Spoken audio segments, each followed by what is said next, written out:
Olá, pessoal. Nós estamos aqui com o ex-ministro da Saúde, Alexandre Padilha. Nós estamos ouvindo aí pelas ruas, ouvindo as pessoas, e há um certo apavoramento com tudo que está acontecendo, viu, Padilha? Eu vou te chamar de ministro Padilha, Igual te chamo de governadora, coronavírus. senadora, deputada. Coronavírus que está assustando muita gente. E nós, então, resolvemos dar umas explicações para o povo, mas ninguém melhor que você para responder aqui as perguntas que o povo na rua também tem feito em relação a isso. Eu te perguntaria, a Organização Mundial de Saúde, porque é uma coisa mais fresca, né? Ela disse hoje que nós estamos vivendo uma pandemia do coronavírus. O que você acha aí? Vamos dizer para o pessoal. Nossas partes com uma grande liderança feminina do nosso partido, né? Então, um prazer poder conversar e a gente poder dialogar. Infecciosa começa a ter transmissão num certo número de países e, sobretudo, em todos os continentes. Eu, inclusive, Benedita, há 2 semanas, foi montada a comissão de acompanhamento do coronavírus aqui na Câmara dos Deputados. Eu defendi e aprovei uma moção que a OMS já deveria ter estabelecido essa categoria de pandemia. Porque a gente já estava tendo transmissão em vários países, na época eram mais de 60 países, hoje já são mais de 100 países que tem transmissão. O que é a transmissão? Não é só o caso que veio importado, por exemplo, no Brasil é o caso que veio da Itália, o caso que veio de outro país, não. São casos que dentro do próprio país você já começa a perceber uma transmissão de outras pessoas que começam a ter a doença, sem você ter uma relação direta entre quem viajou ou não viajou. Então a gente fala de transmissão consistente no país. É verdade que já temos um número de mais de 4.000 mortes? Sim, no mundo inteiro. Hoje mais de 100 países e dos 5 continentes. Eu, inclusive, nós fizemos essa denúncia exigindo que a OMS declarasse como pandemia, porque eu acho que, inclusive, ela não estava declarando um pouco por pressão econômica dos Estados Unidos. Porque o que estava caracterizando que já tinha transmissão aqui nos países das Américas era exatamente a transmissão dentro dos Estados Unidos. O que muda quando se declara pandemia? Tem uma mudança importante. Primeiro, aumenta o alerta para a população, para todos. Mas tem uma mudança importante para as autoridades sanitárias aqui no Brasil. Citar um exemplo muito concreto. Há 2 semanas atrás, teve uma pessoa que veio de Portugal, tinha passado pela Espanha. No avião que ela estava dentro, tinham pessoas que tinham vindo da Itália, chegou em Goiás, começou a ter tosse, coriza, secreção nasal, foi no serviço de saúde. O pessoal avaliou, suspeitou de coronavírus. Só que não podia fazer o exame ainda de coronavírus, por quê? Porque não tinha sido decretado pela Organização Mundial de Saúde transmissão em Portugal e na Espanha.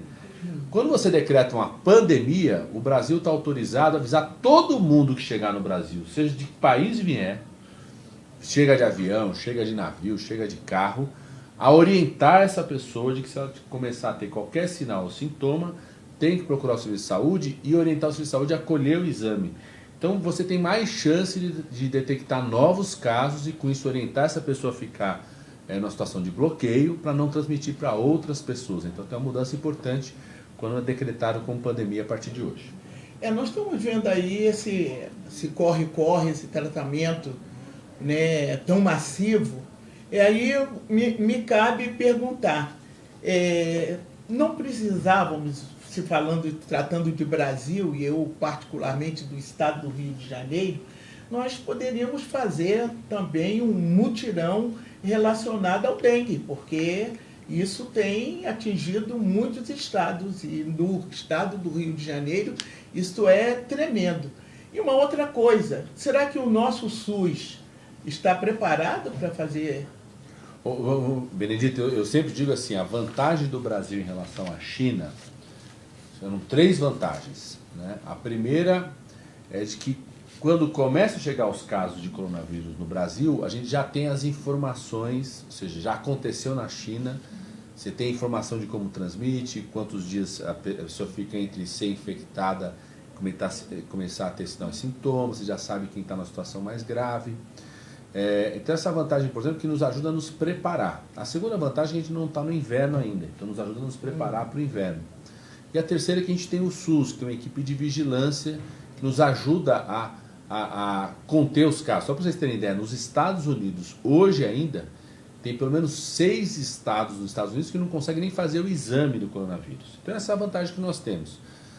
Vocês me perguntam, o SUS está preparado? Se a gente der condições para o SUS ter a sua força máxima, pode ser a grande diferença em relação à China, em relação ao Irã, a gente não repetir essa tragédia no Brasil. Hoje o SUS está com força máxima? Não está. Um exemplo que você citou, a mortalidade da dengue. Aumentou a mortalidade de dengue no Brasil em 2019. Quando aumenta a mortalidade, porque uma coisa é quando aumenta o número de casos. Quando aumenta o número de casos, muitas vezes tem a ver com faltou água, o pessoal está estocando mais água, teve problema na coleta do lixo. Quando aumenta a mortalidade, você está morrendo mais gente por dengue, é porque o serviço de saúde não está dando conta. Você está vivendo lá na cidade do Rio de Janeiro, por exemplo, o desmonte de todas as equipes, as clínicas de família. Né? Na minha cidade de São Paulo, 300 médicos do Mais Médicos foram embora, foram retirados, não foram repostos até hoje. Né? Então, se a gente der força máxima para o SUS, a gente consegue evitar uma tragédia parecida da China. Se a gente continuar com essa política do Bolsonaro, que cortou recursos do SUS, tirou 9 bilhões de reais ano passado, tirou os médicos do Mais Médicos, vocês estão vivendo no Rio de Janeiro uma situação muito crítica, por exemplo, das clínicas de família, da atenção básica de saúde. Né? Se a gente continuar com essa... só para você ter ideia, aumentou o número de internações de crianças por pneumonia em 2019. Ou seja, são vários indicadores que mostram que o SUS não está bem.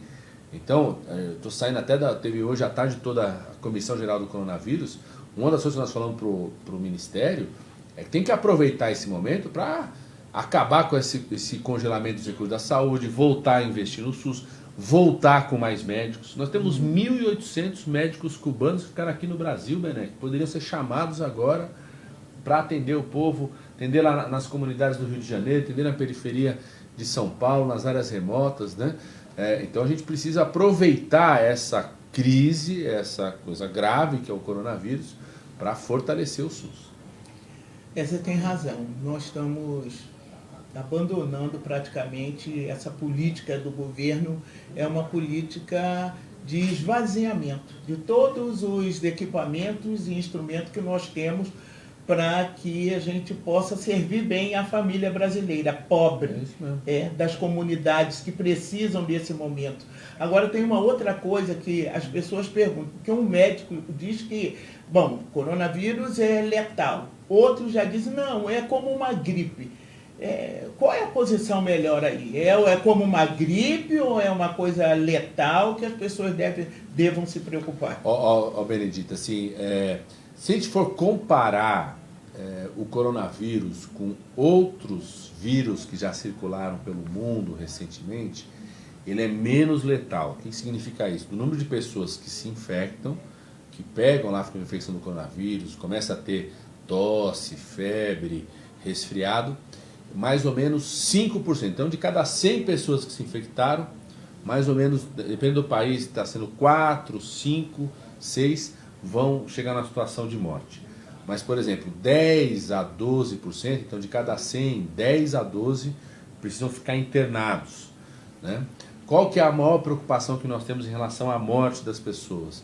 É sobretudo as pessoas idosas. Então, no mundo inteiro, a grande maioria das pessoas que infelizmente morreram pelo coronavírus são pessoas com mais de 60 anos de idade. Não sei se o pessoal vai lembrar, na outra pandemia que nós tivemos do H1N1, que o pessoal chamava, né, de gripe suína ou a gripe aviária, foram 2 tipos de vírus influenza que circularam pelo mundo.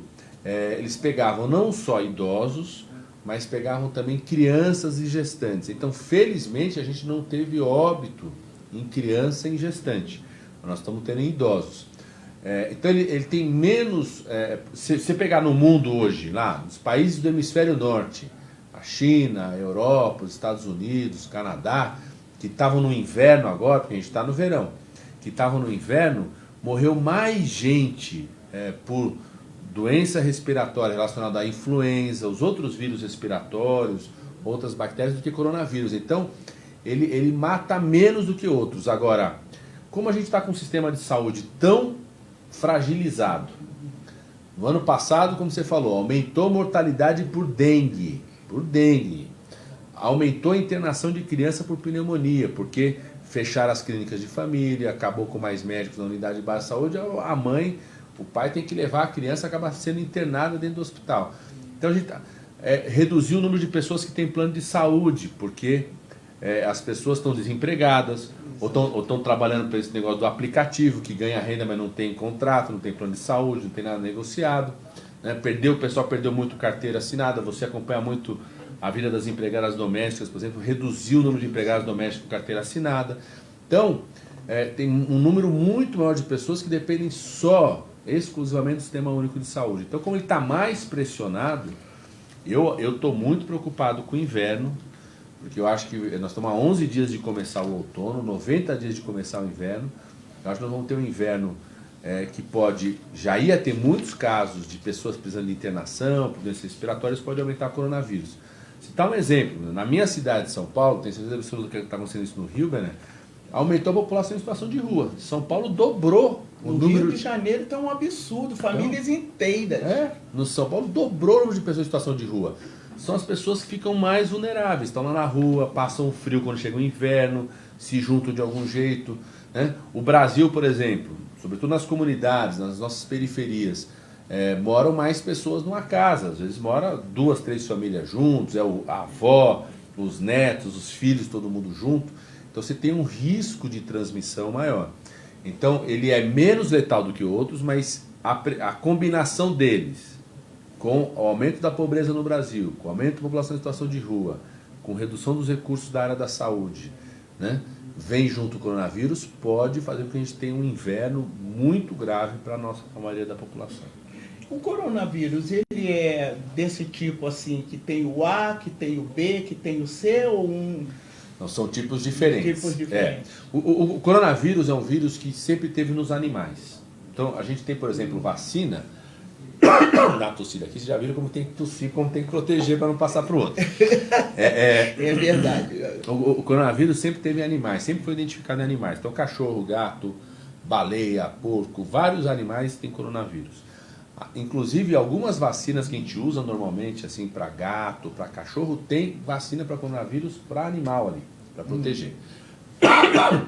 Nos últimos 16 anos, nós tivemos 3 novas doenças causadas por coronavírus. Cada um tipo diferente. Então, foi um tipo novo que surgiu. O primeiro foi em 2003, há 16 anos atrás, também lá na China, que causou uma doença muito grave, chamada Síndrome Respiratória Aguda Grave, que matou muita gente, mais letal do que o coronavírus. Para vocês terem ideia, de cada 100, em alguns lugares, 30 morreram, né? E foi um coronavírus novo, que a gente chama coronavírus SARS. Depois, em 2012, surgiu um outro coronavírus, na Arábia Saudita, que causou uma doença muito grave, a gente chama de coronavírus MERS. E agora surgiu esse terceiro, em 2019, por isso que a gente chama de Covid-19. Então é um outro tipo de coronavírus, não tem a ver com os outros dois, quer dizer, não é o mesmo dos outros dois, e é isso que preocupa muito, né? Assim, mesmo ele tendo uma letalidade menor do que os outros, o que assusta a gente? Se esse vírus está mudando tanto e surgindo doença nova no ser humano, significa que ele pode continuar mudando e causar mutação e causar doença mais grave e tudo. Então, por isso que é um alerta importante, mesmo a grande maioria dos casos serem casos que a pessoa pode cuidar em casa mesmo, né? Se não for idoso, se não for pessoa que tem doença cardíaca, doença respiratória, você que foi uma grande lutadora contra a tuberculose, pessoa que se tratou por tuberculose, sempre tem um risco maior essas pessoas. Por mais que a maior parte dos casos a pessoa não precisa ficar desesperada, procurando se internar, mas o que preocupa a gente de saúde pública, os epidemiologistas, os pesquisadores, se ele está mudando tanto, em 16 anos mudou 3 vezes, significa que é um vírus que a gente precisa estar atento, que ele pode mudar outras vezes nos próximos anos aqui no mundo inteiro. Mas o Brasil também está deixando de investir em pesquisa, né? Aliás, estão acabando com a pesquisa, o governo está acabando com a pesquisa no Brasil. E assim sendo, nós vamos encontrar muitas dificuldades para que a gente possa detectar novos vírus que possamos ter por aí. Mas eu quero prestar uma homenagem, porque eu fiquei muito feliz da vida que no início de março, né, aquele grupo de cientistas brasileiros, né, liderado por Esther Cerdeira Sabino e Jaqueline Góes. Aquela negona me bateu aqui muito forte, né? Mas ao mesmo tempo ela mostrou de que é possível combater qualquer tipo de endemia, epidemia, se nós continuarmos investindo, né? Nós temos grandes institutos no Brasil, mas estão ficando sucateados, né? Ideologicamente esvaziados. Então, isso é muito grave, né? Então, é preciso investir na pesquisa. Você não acha que sim, é importantíssimo investir e é importantíssimo também que a população não se apavore, porque nós temos gente de qualidade. Ô Bené, assim, primeiro, acho que emocionou a todos nós mesmo. Primeiro que são duas mulheres negras, como você falou, né? E de universidade pública. Inclusive, elas falaram assim, ó, a gente só conseguiu... Elas identificaram qual é o tipo do vírus que estava circulando no Brasil. Elas identificaram o genoma, que a gente chama. Elas identificaram em 48 horas. A Itália demorou 2 semanas para conseguir identificar o que estava circulando na Itália. Elas identificaram em 48 horas, foi um achado muito importante. Ajudou, inclusive, o mundo a entender, porque você identifica da onde está vindo. Então, a gente identificou que é um vírus que está mais parecido com o que estava circulando na Alemanha, na Europa. Então ajuda a ter a dinâmica. A gente já percebeu que os outros vírus, já estão chegando outros vírus que circularam de outras regiões, mostrando que o Brasil está recebendo vírus, não só da Alemanha, da Europa, da Itália, mas também do que está aumentando pelo Irã, do que está aumentando pela Coreia. Então ajuda a identificar por onde está vindo esses vírus, né? A Fiocruz, né, do Rio de Janeiro, que é um orgulho. A Fiocruz, por exemplo, já desenvolveu um tipo de teste do exame para identificar mais rapidamente o vírus, então para poder produzir mais rapidamente, ou seja, a nossa tecnologia, inclusive a doutora Esther falou, né, a Esther Sabino falou assim, muito forte, falou assim, ó, só consegui fazer isso porque teve investimento público, teve financiamento, e infelizmente esse financiamento está sendo cortado no Brasil. É uma oportunidade, né, Benedita, para a gente defender mais recursos para a saúde, mais recursos para a Fiocruz, mais recursos para as nossas instituições públicas, porque é só o público que dá conta disso. O privado ele interessa no lucro. Os Estados Unidos estão passando a vergonha danada exatamente por conta disso. Porque os Estados Unidos, com toda a riqueza que tem, maior economia do mundo, o maior número de pesquisadores, para enfrentar uma situação como essa, eles estão com dificuldade. Eu falei assim, tem estados nos Estados Unidos que não tem sequer o exame ainda. Sim. Eles não conseguem padronizar o exame. Quando a gente compara, por exemplo, o número de mortes pelo número de casos que teve na China, que teve na Alemanha, que teve nos Estados Unidos teve mais mortes do que a Alemanha e do que a China. Por quê? Porque eles não têm um sistema único de saúde público. Bené, teve uma situação gravíssima nos Estados Unidos, que foi uma criança que começou a estar com tosse, com febre. O pai dela, desesperado, levou ela para o médico. Aí o médico falou assim, ó, tem que ficar em quarentena. Aí botou ela isolada em quarentena. Ficou 14 dias em quarentena. Terminou a quarentena, fizeram todos os testes, deu negativo, não tinha o coronavírus. Quando foi para casa, não vai para casa não, tem uma conta aqui para pagar. Meu Deus. $5.000 pela internação, que seria hoje R$25.000, e $4.000 pelo exame que fez para o coronavírus. Dá mais 20 mil, quase 50 mil reais. Imagina acontecer um negócio desse com a família no Brasil, né? Nos Estados Unidos, inclusive, está acontecendo, como acontece essa situação, tem gente que não vai fazer o exame, não vai procurar o serviço, porque sabe que vai ter que pagar. Então, a existência de um sistema público no Brasil, daquilo que você, como deputada constituinte, aprovou aqui na Constituição, na criação do SUS em 88, é um dos achados para que a gente possa enfrentar essa crise e não ter a mesma tragédia que teve na China, por exemplo. A situação nossa é uma situação séria, né, Padilha? Porque nós estamos vendo aí, hoje nós temos ouvido por aí, eles falam, não, porque tudo é o governo, tudo é o governo, tudo é o governo.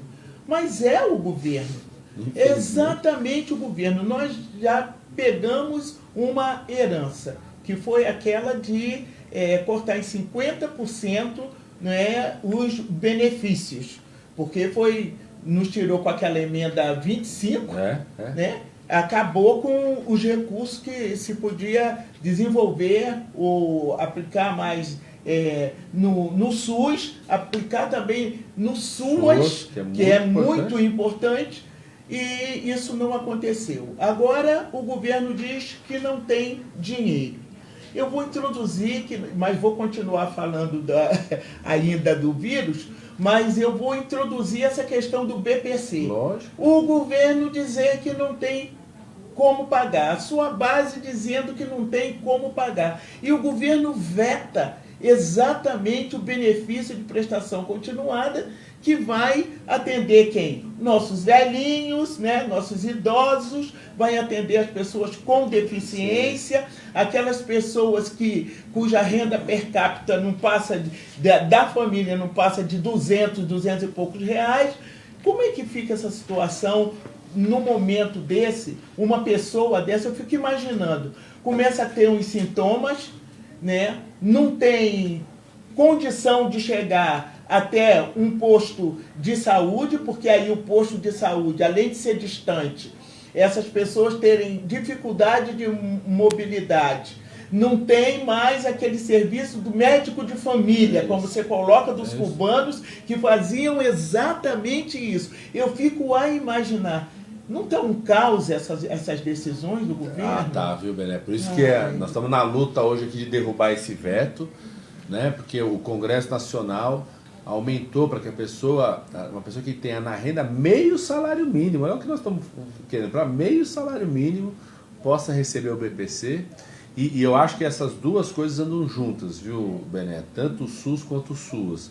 Está dizendo porque quando você desmonta o SUAS, reduz o BPC, reduz os equipamentos de casa de acolhimento de idoso, leito de longa permanência para idoso, o CRAS, o CREAS, você vai jogando as pessoas para a rua, elas vão perdendo a noção dos direitos, às vezes perde o cadastramento de estar na unidade de base de saúde. Essa fila de mais de 3 milhões de pessoas no Bolsa Família, né? Isso vai só piorando a situação de renda dos mais pobres, e são exatamente esses mais pobres que vão ser mais vulneráveis, que vão estar numa situação de mais risco, vindo aí a epidemia com mais força do coronavírus e as doenças que virão do inverno, né? Sobretudo os idosos, como você falou, e não só, você pega a criança, que pode ter uma letalidade menor no caso do coronavírus, mas em geral essa criança mora com um avô, com a avó, né? A grande maioria das comunidades onde a gente anda, né, Bené, das periferias, na mesma casa mora o avô, a avó, o filho, a filha, a criança. Muitas vezes essa criança fica com o avô e com a avó, então pode transmitir para esse avô e para esse avó. Então tudo que você mexe nas famílias mais pobres vai impactar muito fortemente na área da saúde. Preocupa mesmo, por isso que é importante a gente estar na luta aqui. Já votamos para derrubar o veto, estamos esperando a apuração, né, em relação a isso. E junta nesse momento o coronavírus com o problema da crise econômica do governo Bolsonaro, né, que ano passado já não cresceu, aumentou um pibinho, assim, o menor PIB dos últimos 3 anos, e agora, né, junta a piora de renda das famílias, desemprego, com o coronavírus piorando a situação de saúde das pessoas, né? E o Brasil voltando para o mapa da fome. Sim, que isso é muito grave, né?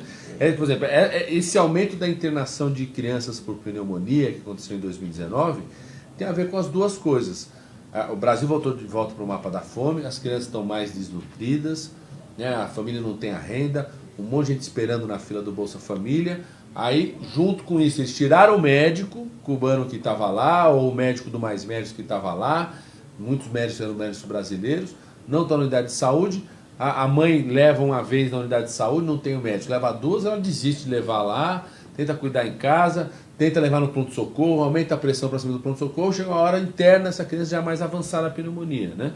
Então, quando junta essas duas coisas, a destruição da proteção social do SUAS e a falta, o desmonte da saúde, impacta muito na vida dos mais pobres, né, Bené? Exatamente. Agora, você falando aqui da família, nós falando aqui das famílias, a gente sabe que, principalmente, né, famílias pobres, tem ricas também, ricaças por aí, elas são solidárias com os animais. Sim. Eu te perguntaria se como é que é essa história da transmissão? Ela acontece só nos humanos ou passa de um animal para o outro? Essa é uma pergunta que está todo mundo fazendo. E tem razão. Por quê? Porque se a gente informa que o coronavírus era um tipo de vírus dos animais, então que tinha em cachorro, tem em gato, né? Até em baleia tem coronavírus. E até a pergunta tem razão. As pessoas perguntam assim, mas pode passar de um por outro? Não passa, então você pode manter o seu carinho com o seu animal, né, levar ele para tudo quanto é lugar, cuidar, não tem risco de transmissão, nem do animal para você, nem de você para o animal. Da onde surge essa dúvida, Bené? Porque na China, né, o que ficou claro, está muito bem descrito, o coronavírus, esse Covid de 2019 e aquele de 2003 que causou o coronavírus SARS, os dois foram transmitidos na China a partir de alimentos, hábito de comer algum alimento cru de animais. Então, como tem o hábito de comer o alimento cru ou mesmo cozido, né? Mas pode ter alguma falha no cozimento, então a suspeita maior é que a transmissão inicial foi quando a pessoa comeu esse animal ou cru ou cozido. Eles até hoje não conseguiram identificar exatamente se foi através de baleia, eles acham que foi menos provável, ou cachorro, gato, quais são os animais, mas a realidade é essa. Tem um mercado, né, na cidade onde tem o maior número de casos na China, que é a cidade de Wuhan, e tem um grande mercado de produtos, de comida, e está claro que é um hábito deles, como a gente também tem nossos hábitos. Minha mãe é alagoana, a gente adora um sarapatel, por exemplo, né? Que vem com sangue. Eu adoro a galinha a molho de cabidela, né? Que é com sangue também, é chamada galinha a molho pardo, nos lugares o pessoal chama, né? A gente também tem nossos... Os argentinos comem linguiça meio chouriço lá que parece sangue, né? Todo mundo tem... Todo país tem sua cultura. Os chineses têm essa cultura de alguns alimentos. Eu como carne boi berrando. Então, crua, assim, né? Então a gente tem hábitos, cada cultura tem seu hábito, então está cada vez mais claro que realmente a transmissão aconteceu por conta de alimentos desses animais, ou cru ou mal cozido, ou pouco cozido, pelo hábito da cultura, mas depois passa de uma pessoa para outra através da transmissão respiratória mesmo. Então não tem risco se o animal de estimação, de casa, ou mesmo um animal que não é seu, mas que está na rua, tudo, ele não vai passar coronavírus para você, nem você para ele. Então pode continuar podendo contar. O risco entre nós, entre os seres humanos mesmo, o risco de transmissão entre a gente. Mas nessa coisa que você diz, que o risco de transmissão é entre a gente, por exemplo, uma mulher que está amamentando, que tem uma suspeita, ela pode continuar amamentando? Como é que é isso? Pode e deve continuar amamentando. Como é que é a transmissão? A transmissão, ela é a transmissão por via respiratória do coronavírus. Muita gente pensa o seguinte, se é por via respiratória, transmite quando alguém tosse na nossa frente. Não é isso. A maior parte da transmissão são gotículas, né? Como se fossem pequenas gotinhas, às vezes até meio, quase não se percebe, que tem da secreção, seja do nariz ou da boca. Então se sabe hoje em dia, inclusive, que a maior forma de transmissão é no contato. É muito comum uma pessoa quando vai tossir, ela faz assim, né? Ou está escorrendo o nariz, ela faz lá, vai assim. Isso. Então toda vez, se você tiver coronavírus, quando você faz isso, você está botando coronavírus na sua mão, tudo. Aí você vai lá e cumprimenta outra pessoa. Ou, por exemplo, aí você está transmitindo para outra pessoa. Uma mãe, uma pergunta muito boa, uma mãe para o bebê, qual é o risco? Se ela, quando tossir, levar a mão para a boca, se ela passar a mão no nariz, na boca, se ela está infectada. Vamos supor, ela faz isso, depois ela passa no peito. Ou faz isso e oferece o peito para o bebê ali na hora. Quando vai oferecer o peito do bebê, se alguma gotícula cai no peito dela ou na boca do bebê, pode transmitir para o bebê. Então, por isso, qual que é a regra? Primeiro, como eu fiz aqui, vai tossir, você põe o braço, porque o braço você não vai encostar no outro, né? Tenta reduzir o comprimento. Então, o pessoal está se cumprimentando aqui, eu estava com a Bené aqui no cotovelo, né? Se vocês verem a Bené cumprimentando vocês no cotovelo, não estranha, não é que a Bené mudou, não. A Bené continua a mesma de sempre. Mas para você reduzir o risco de transmitir para o outro. Uma mãe que tem um bebê em casa, uma criança em casa, tem uma filha de 5 anos em casa. a gente aumenta a preocupação de lavar a mão sempre. Então, tossiu, lava a mão com água e sabão, não precisa do álcool gel. Se tiver álcool gel, que o álcool gel no trabalho é mais fácil, tudo. Mas não, água e sabão, lavar bem a mão sempre. Então, lavar mais vezes a mão. Você, toda vez que cumprimentar uma pessoa, lava a mão. Né? Porque o risco é esse, você cumprimenta a pessoa, infectou, depois você passa a mão na boca, por algum jeito, você pode estar pegando o coronavírus. Então, a principal medida de bloqueio é essa, é reduzir o contato entre as mãos das pessoas, o beijo no rosto, tudo, você pode beijar outra pessoa na boca, você pode pegar um coronavírus dessa pessoa. Então, reduzir ao máximo. Você sabe que estavam até discutindo isso agora. O pessoal acha que, por exemplo, o aumento da propagação na Itália foi maior do que na China, do que no Japão, por conta disso também. Porque os japoneses, eles nem se abraçam para se cumprimentar, né? Eles cumprimentam com a cabeça à distância. E os italianos são mais parecidos com a gente, os latinos, que se abraçam, cumprimentam. Então, você reduzir isso é muito importante para reduzir a transmissão. Mas me diga uma outra coisa. Essa vacina para a gripe, ela pode ajudar nessa coisa de evitar esse corona? A vacina da gripe, ela é feita todo ano a partir dos tipos de vírus que circularam no último ano. Então, o inverno no hemisfério norte começa antes do que aqui no hemisfério sul. Então, o inverno nos Estados Unidos, no Canadá, na Europa, na China, começou lá em novembro, dezembro, janeiro, né? Então, eles pegam quais são os vírus que circularam nesse inverno e colocam esse tipo de vírus na vacina para a gente. Então, prepara a vacina, é a vacina direcionada para os vírus influenza e para-influenza. Então, às vezes tem alguns para-influenza e basicamente os vírus influenza. Então, ela não tem um impacto de prevenir contra o coronavírus, mas é muito importante se vacinar. Vai começar a vacinação agora dia 23 de março. Vacinar gestante, criança, né? Pessoas que têm doenças crônicas, idosos. Nós, inclusive, defendemos hoje, Benedita, que a gente possa... A idade de vacinação é a partir dos 60 anos. Nós fizemos uma defesa hoje, inclusive, que se reduza a idade para 55, para que a partir de 55 anos a pessoa receba a vacinação na unidade básica de saúde. Vai ser muito importante, por quê? Porque no inverno, além do coronavírus, vai vir o vírus influenza, os outros, aquilo que eu falei. Vai ter muita internação que não é pelo coronavírus, é pelo influenza mesmo, pelo H1N1, pelas outras gripes, por doenças pulmonares que a pessoa possa ter. Então, quanto mais gente protegida contra H1N1, contra os vírus da gripe, menos pessoas pressionando o hospital, reservando mais o hospital, o pronto-socorro, a urgência, para quem de fato precisar pelo coronavírus. Vai surgir uma vacina? Eu acredito que surja nesse ano a vacina para o coronavírus. Os chineses já estão testando, começaram a testar há 2 semanas atrás, uma vacina para o coronavírus.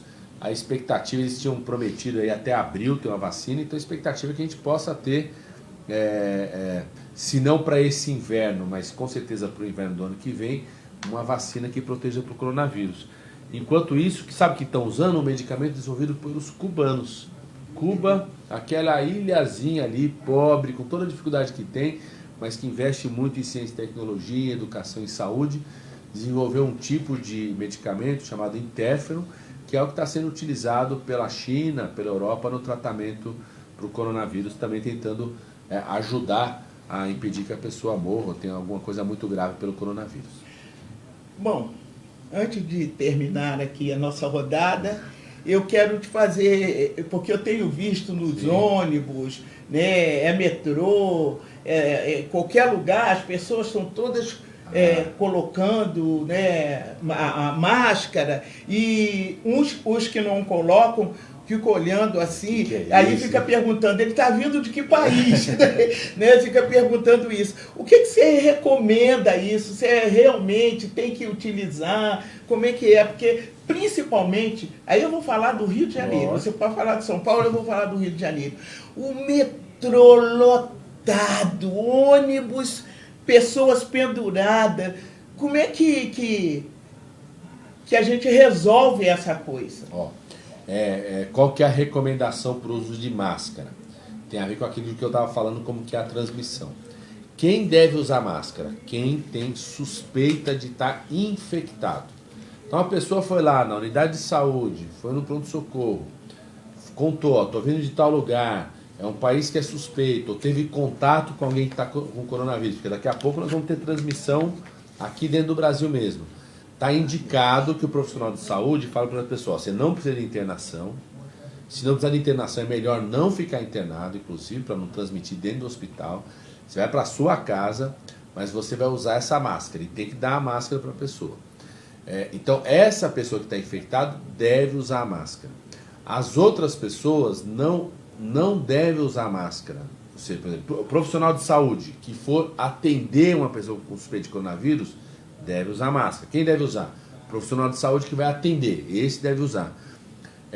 A família, alguém da família não deve usar máscara. Inclusive, a máscara tem que ser trocada várias vezes. Então, tem gente que pega uma máscara e está usando há 10 dias. Chega uma hora que nem serve mais para nada essa máscara. Então, a família e todo mundo em geral tem que estar preocupado com o quê? Com lavar as mãos. O nosso risco é quando você aperta a mão ou tem contato com uma pessoa que está infectada, que ela está lá com o vírus, passou a mão, tossiu na boca, né? Ou você beija uma pessoa que está infectada, aí que está o risco. Então, a nossa orientação é só usar máscara quem tiver infectado ou com suspeita de infecção, ou o profissional de saúde que está atendendo esse infectado. São as pessoas que têm indicação de usar máscara. As outras pessoas não devem usar máscara e tem que chamar a atenção, ficar mais atento em lavar sempre a mão, porque o risco da transmissão é através do contato com essas secreções. Bom, gente, fica aí, né, essa orientação fantástica do nosso ministro Alexandre Padilha, e eu quero agradecer muitíssimo a presença sua aqui e pedir para você continuar, né, acompanhando aqui a rede do Alexandre Padilha, porque ele dá informações quase todos os dias, nos orienta nessa área aqui para qualquer proposição relacionada à saúde, coordena aqui conosco, não é?